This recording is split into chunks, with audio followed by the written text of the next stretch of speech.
Assalamualaikum warahmatullahi wabarakatuh. Waalaikumsalam warahmatullahi wabarakatuh. Innal hamdalillah nahmaduhu wa nasta'inuhu wa nastaghfiruh wa na'udzu billahi min shururi anfusina wa min sayyiati a'malina. May yahdihillahu fala mudilla lahu wa may yudlilhu fala hadiya lahu. Asyhadu an la ilaha illallah wahdahu la syarika lahu wa asyhadu anna Muhammadan abduhu wa rasuluhu alladzi la nabiyya ba'da. Allahumma salli wa sallim ala nabiyyika wa rasulika Muhammad Rasulillah wa ala alihi wa sahbihi wa man tabi'a hudahu bi ihsanin ila yaumil qiyamah. Qala Allah ta'ala fi kitabihil karim, a'udzu billahi minasy syaithanir rajim. Bismillahirrahmanirrahim.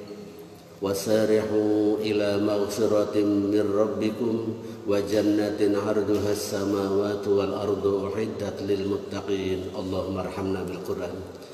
Saudara-saudaraku, marilah bersama-sama memanjatkan rasa syukur kita kehadirat Allah Rabbul Alamin bahwa sampai hari ini, hari keempat insyaallah bulan Ramadan 1441 Hijriah, kita semuanya masih dalam perlindungannya, masih dalam anugerah keimanan, keislaman dan sempat, dan juga kita bersyukur pada Allah dimampukan untuk melakukan aktivitas-aktivitas kebaikan.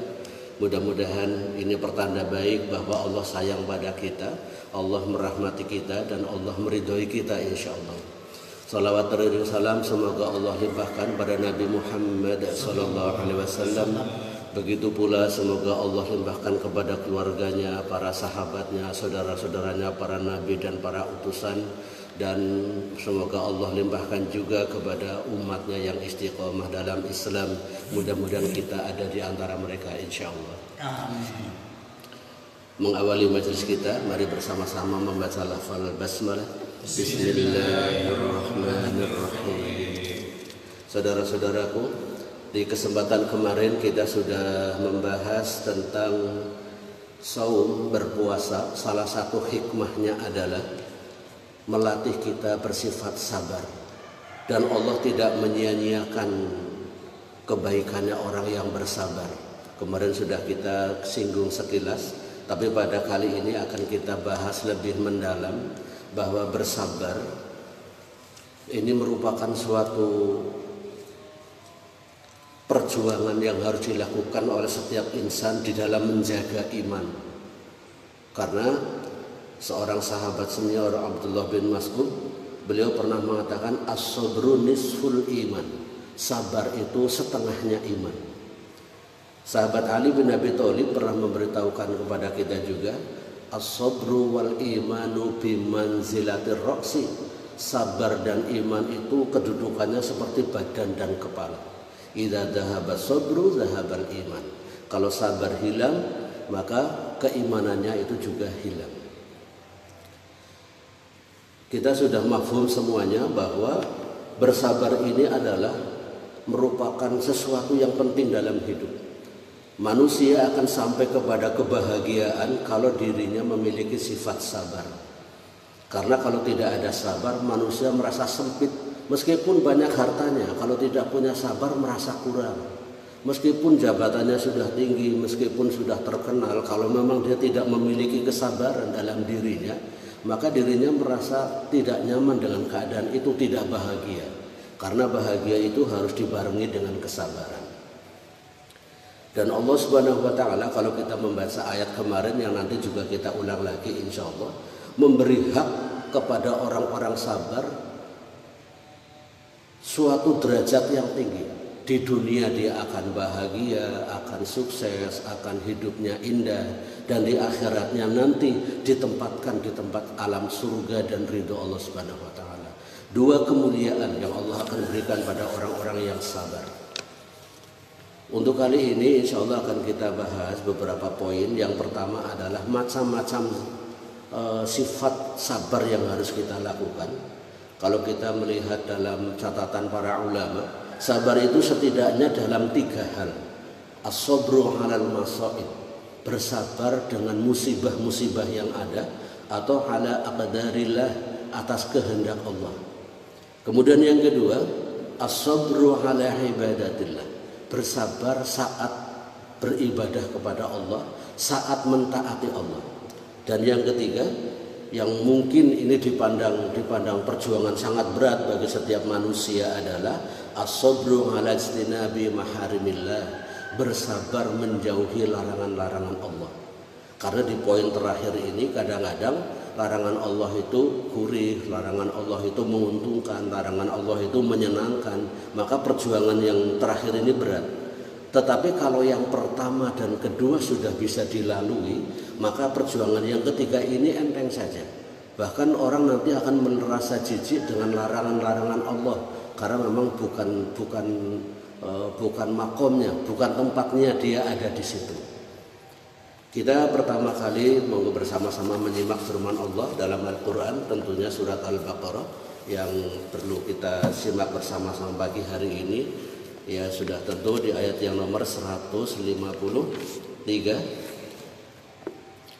atau kita awali dari yang paling bagian akhir 155-nya. A'udzubillahi minasyaitonirrajim. وَلَنَبْلُوَنَّكُمْ بِشَيْءٍ مِّنَ الْخَوْفِ وَالْجُوعِ وَنَقْصٍ مِّنَ الْأَمْوَالِ وَالْأَنفُسِ وَالثَّمَرَاتِ وَبَشِّرِ الصَّابِرِينَ. Di sini menggunakan lamut taukid, walanabluwannakum, tapi masih diperkuat dengan nun taukid, walanabluwannakum. Penguatnya di sini dua. Dan betul-betul kami, Allah dalam bahasa ini menggunakan kata kami karena Allah kalau akan menguji seseorang, akan menurunkan bencana, tidak Allah sendiri yang datang, tetapi Allah melibatkan para malaikat.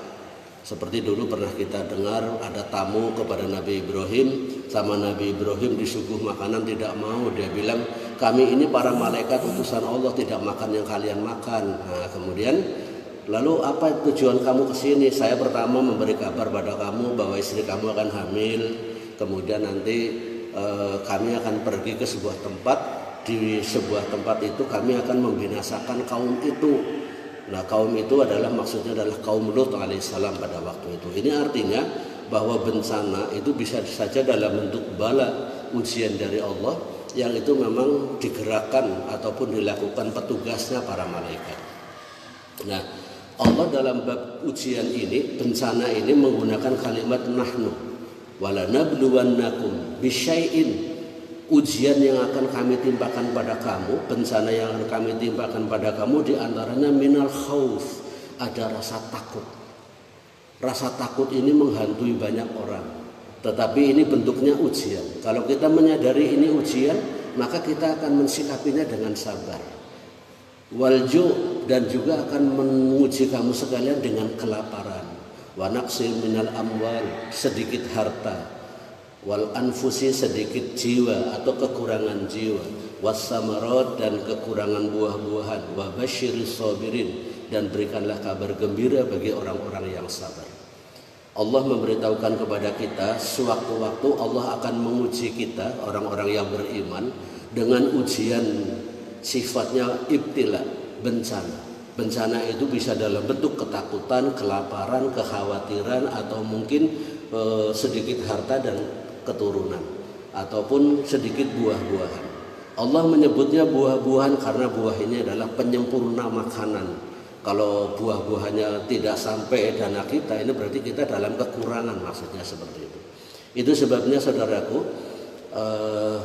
di akhir ayat ini disebutkan wa basyiris sabirin, berilah kabar gembira bagi orang-orang yang sabar, bahwa orang-orang yang bisa melewati ujian-ujian itu semua adalah mereka-mereka yang memiliki sifat sabar.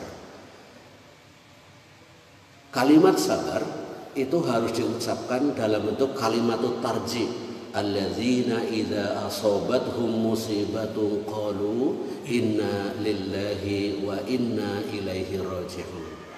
Setiap mendapatkan musibah, bencana, ujian apapun dari Allah Subhanahu wa taala harus mengucapkan kalimatut tarji, inna lillahi wa inna ilaihi raji'un.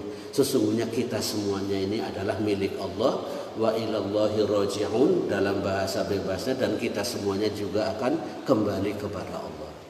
Akan tetapi Rasulullah SAW mengajarkan pada kita, kalau kita mengalami musibah, minta ada sesuatu yang diberikan oleh Allah kepada kita. Misalkan kita sudah nyangkul, sudah nabur benih, sudah nanam padi, kok misalkan kekeringan, tidak panen, atau mungkin kebanjiran, kebanyakan air, busuk, tidak panen.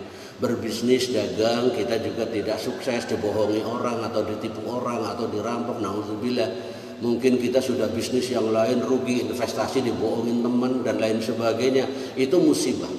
Nah, kalau saat ada musibah itu, kita harus mengucapkan kalimat tarji, inna lillahi wa inna ilaihi raji'un. Dan yang kedua, Nabi SAW mengajarkan sebuah doa yang sangat cantik kalau kita praktekkan dalam bentuk kenyataan, yaitu Allahumma ajirni fi musibati. Ya Allah, berilah saya pahala, berilah saya ganjaran dalam musibahku ini. Orang tua kita dulu bilang, saya lagi diganjar meriang, diganjar sakit kok diganjar. Ini sebenarnya dibalik sakit itu, dibalik musibah itu ada pahala. Allahumma ajirni fi musibati. Dilanjutkan, jangan cuma sampai di situ, wakhlufli khairam minha. Ya Allah, berilah saya pahala dengan musibahku ini, wakhlufli khairam minha, dan gantikanlah dengan yang lebih baik daripada apa yang kami lakukan atau apa yang telah hilang atau yang telah musnah. Maka kalau kita berdoa seperti itu, misalkan pertanian kita gagal karena kekeringan atau kebanjiran busuk, maka kita minta ada pahala dalam karya sampai di situ. Nyangkulnya, nanamnya, mungkin bahasa pertanian daudnya itu ada pahalanya di situ. Nah, kemudian minta wakhluf li khairum minha, gantilah yang lebih baik. Mungkin dari pertanian kita gagal, tapi nanti dilalah dapat rezeki dari yang lain. Misalkan dari bantuan dari anak, bantuan dari saudara dan lain sebagainya. Intinya di situ ada pengganti sesuatu yang hilang. Secara kalkulasi, hitung-hitungan kita akan sukses bisnis ini, tapi ternyata rugi. Nah, ini minta kepada Allah pengganti. Allah maha segalanya, untuk memberikan sesuatu yang kita miliki hilang, kemudian minta ganti lagi, Allah sangat mampu. Maka untuk itu jangan putus asa saat kita menghadapi berbagai macam bencana, sikapilah dengan sabar. Sabar bukan berarti pasrah tanpa ikhtiar. Sabar itu sesuatu yang harus diperjuangkan. Maka kalau kita mendapatkan ujian dari Allah Subhanahu wa taala, sabar, tenang dulu. Setelah tenang, kita berdoa kepada Allah, melakukan evaluasi, ikhtiar, melakukan solusi. Tiba-tiba kok kita dikasih ganjar sakit misalkan, tenang dulu, sabar, evaluasi makan apa kita kemarin, makan apa kita waktu yang lalu, sehingga kok kambuh penyakitnya misalkan. Setelah evaluasi baru ikhtiar kita melakukan tindakan-tindakan usaha, baik itu ke dokter atau mungkin yang lain. Konon sebagian para ahli tabib kalau sakit pertama kali mungkin sakit itu, penyakit itu merupakan kafarat, karena merupakan telah melakukan sebuah kesalahan, banyak istighfar. Kemudian mungkin juga sesuatu yang salah kita makan, sesuatu yang tidak benar kita ambil atau mengambil hak orang lain, maka ada yang sakit disembuhkannya dengan sedekah. Ada seorang yang memahami pesan Rasul, tadawwa bis sadaqah, berobatlah kamu dengan sedekah. Ada yang penyakit sembuh dengan sedekah, dengan obat dan lain sebagainya. Tapi yang jelas saudaraku, pertama kita pagi hari ini membahas bahwa bersabar itu ada tiga hal. Yang pertama adalah as-sabru hindal musibah, bersabar di saat ada musibah.